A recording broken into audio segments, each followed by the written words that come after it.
Hi, everybody. Tony Plohetski here. Thank you so much for joining us for our nightly legal roundtable, unpacking the today's developments in the Ken Paxton trial. Always appreciate our local attorneys spending their time and sharing their expertise with us. Want to introduce you to them tonight. Doug O'Connell, who practices law here in Travis County, both a former prosecutor who also now has a criminal defense practice. Same with Steve Brand, former prosecutor in the Travis County District Attorney's Office, who also now works in the defense practice. And Jarrod Smith, a well-known Austin civil attorney. So appreciate the three of you joining us this evening. Jarrod, I want to start with you just for your overall assessment. I mean, we saw Brandon Cammack, the person appointed as a special prosecutor by the AG's office, spend most of the day on the stand. What did you think of his testimony? I think it was kind of almost difficult to hear sometimes. It definitely seemed like a young attorney who was being used by Michael Wynn and Nate Paul and potentially the Attorney General's office to conduct this investigation that might have been a complete sham investigation. I think that'll be up to the senators to decide. But it was, there was definitely some confusion there on whether did he have a contract? Was he appointed? Was the contract signed or not? What exactly his role was? There was a lot of conversations he had with Ken Paxton and a lot of conversations he had with Michael Wynn. But I actually think this might come down to whether there's enough senators or jurors who believe that Ken Paxton believed the Nate Paul conspiracy. If they do, they might acquit him. If Paxton believed he was being wronged by law enforcement and he's just trying to help protect another Texan, then I think there might be enough senators to say this doesn't rise to the level of beyond a reasonable doubt. But if they don't, then I think there obviously could be a potential conviction coming. Steve, you've worked in the DA's office. You've issued subpoenas, grand jury subpoenas for any number of things. One of the things that was striking to me today was Cammack's testimony regarding the serving of those subpoenas and the fact that Michael Wynn, the attorney for Nate Paul, is the one who supplied the names of the people who were targeted for those subpoenas. And then that Wynn accompanied him in personally delivering some of those subpoenas. What did you make of that line of testimony? I mean, generally speaking, Tony, first of all, a lot of times you're going to have your law enforcement working on those grand jury subpoenas, and somebody who they get with are going to be serving them. So this was odd.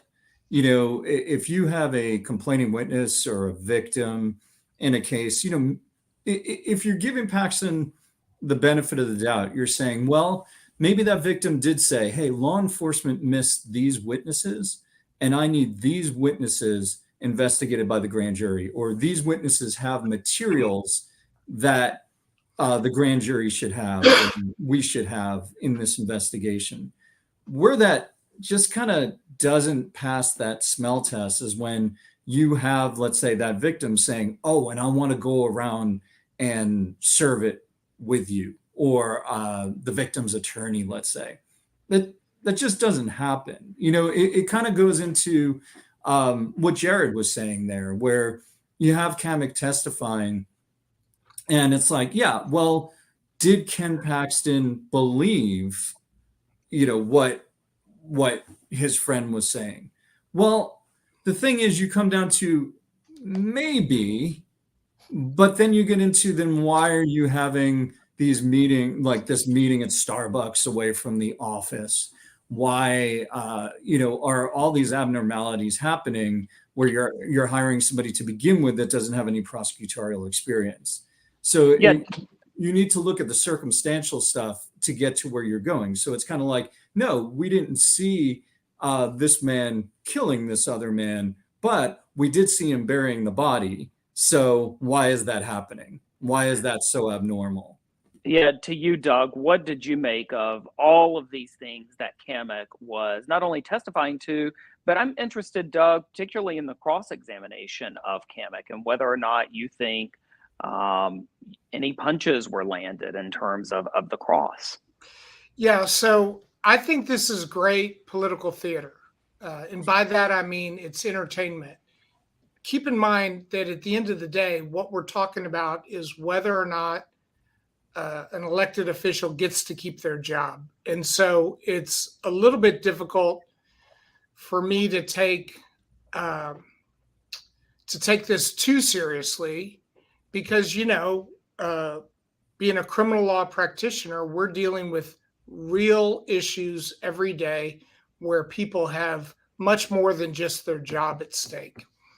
But keeping with that in mind, I will tell you that one of the things I've been impressed with is the quality and substance of the vast majority of attorneys that we've seen either testify or participate in the trial. These are folks with years and years of criminal law experience and trial experience, and they have some gravity and weight. And yesterday we saw our own Margaret Moore, who's been an attorney for 50 years, testify, and Greg Cox, formerly of the Travis County District Attorney's Office, had been there 30 years.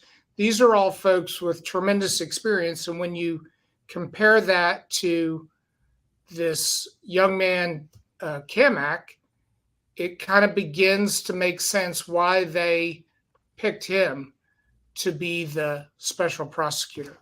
Well, in all seriousness, what does it say to you about why they picked him?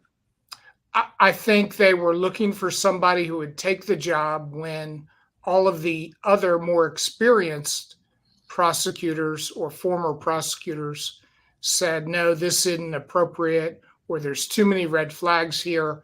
I don't want to take this. And he was the perfect guy for this.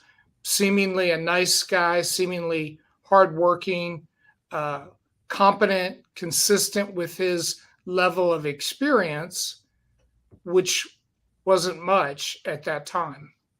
Yeah, Jarrod, what was your thought about Brandon Cammack? What kind of emotions do you think he may have elicited in you, but also the jury? I mean, did you almost feel bad for him?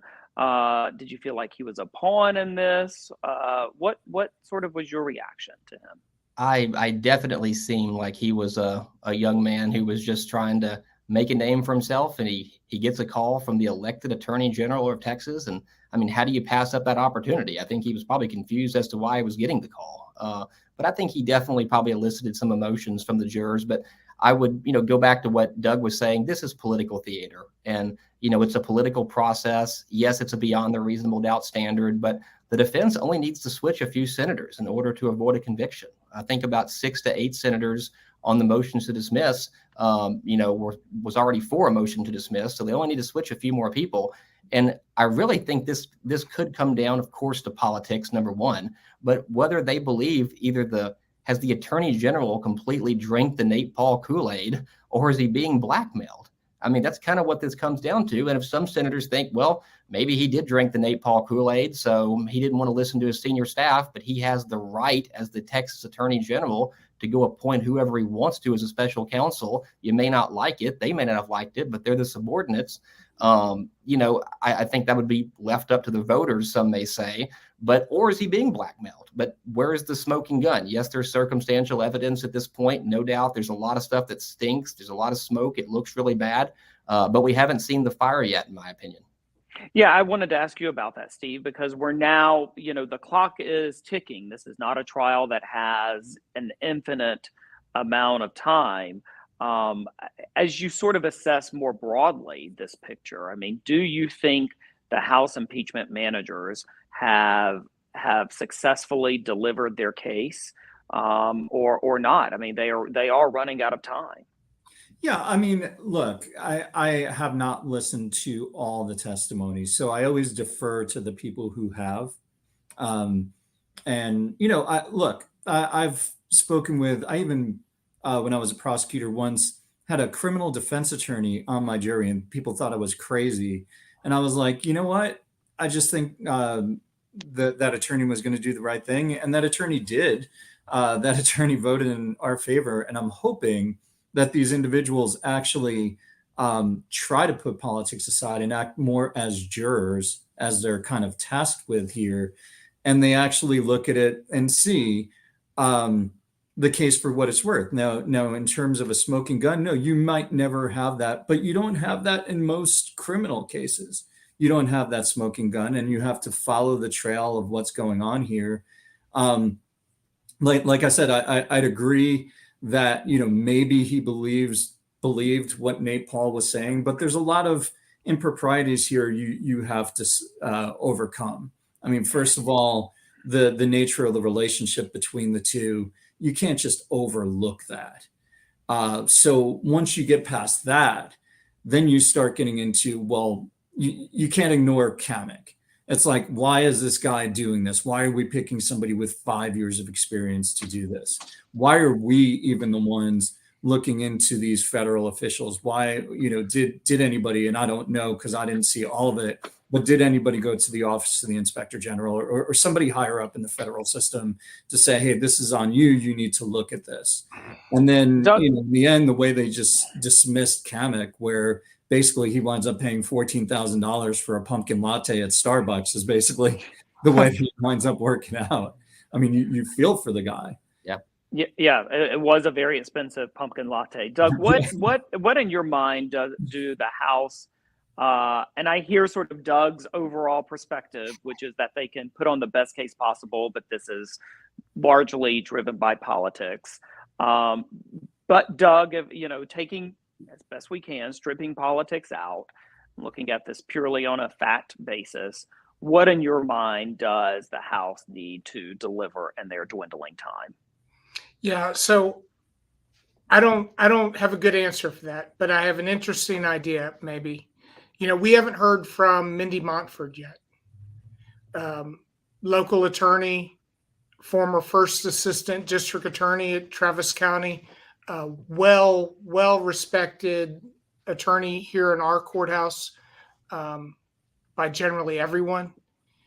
And we understand that she's on the witness list. I'm interested in knowing what she has to say. I think it'll be more testimony about the Attorney General coming and asking the district attorney's office to launch an investigation and them throwing it back at the AG's office. But I think, and I presume, that they're saving her towards the end because her testimony may help them get over the goal line and get the conviction they're seeking. And similarly, Jarrod, last question for you. I just want to know, if you are the defense and you start your case in the next day or so, what do you want to deliver on right out of the gate?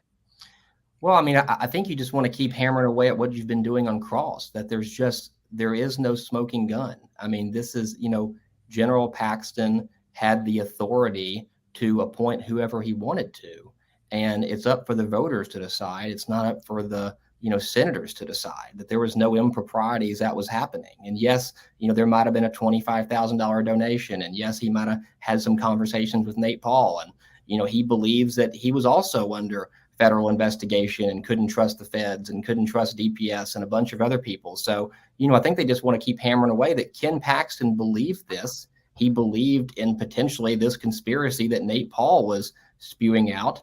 And, I think that's the things they want to keep hammering. I will say, too, there's these catch-all, articles of impeachment, too, that could come back to play here. Article 20 talks about, did they bring the office of the Attorney General into scandal? This could be something that, these senators kind of say, well, maybe on the other ones we acquit them on, but this kind of gives us something to hang our hat on, that there was definitely something, like Steve said, there's obviously circumstantial evidence that something's going on here. He definitely did bring some type of scandal to the office. Maybe that's enough to get rid of him. So I said last question for you, Jarrod, but actually, forgive me, put everybody on the spot and ask them the same question in closing, and that is your prediction. So Steve, we'll start with you, go to Doug, and close with you, Jarrod. Steve? So I throw this back on you. Are you asking my prediction based on politics, or are you basing my prediction based on seeing it from a more impartial jury? That's a very fair question. I think just your overall prediction. I think my overall prediction would be taking the component of politics into it, that there's just so much smoke around somebody that at some point that party, let's say, doesn't want to deal with it anymore, and that there's enough evidence presented for them to just say, kind of like Jarrod said, hey, we could, let's say, go on the abuse of public trust. We could go on an Article 20, let's say. You know what? We could kind of acquit them on 1819 and just go with one or two. And so not out of the realm of possibilities. Yeah, and I could see that happening. That, hey, Doug, you know what? This is too much of a distraction at this point. They gave us enough to certainly convict him on one or two, and we're going to go ahead and do that. And I'm going for impeachment, the removal on this. How about you, Doug? Based on what I've seen so far, unless something drastic changes, my thought is he gets acquitted. Jarrod? I agree with Doug. I think he will be acquitted. I think there was, like I said, 6 to 8 senators who voted to dismiss this to begin with. They only need a few more. And I think some of those senators can say, well, look, it's a beyond the reasonable doubt standard. We gave this, fair and impartial hearing to, the prosecution, and they just didn't reach that burden of beyond a reasonable doubt. And we're going to acquit. But it's also possible, Article 20, something like that, a catch-all that, they did vote to convict. But my prediction is acquittal. So by the way, I'm in the minority. Can I bet them each a $14,000 pumpkin latte? Yeah, big. Just a latte, not the 14,000. Yeah. Look, it's a very difficult question, but that's what, sitting around Starbucks, that is what everybody is talking about following this trial. How's it going to end? So sorry to jump to the finish line with still several days of testimony. Still several days of testimony left to go. Doug O'Connell, Jarrod Smith, Steve Brand, thank you for your wisdom, your knowledge, and letting us tap into your expertise. Thank you again for joining us, and we'll be back here tomorrow night at 6:30 with our legal roundtable. Thanks again. Thank you, Tony. Thank you, Tony. Thanks, Tony.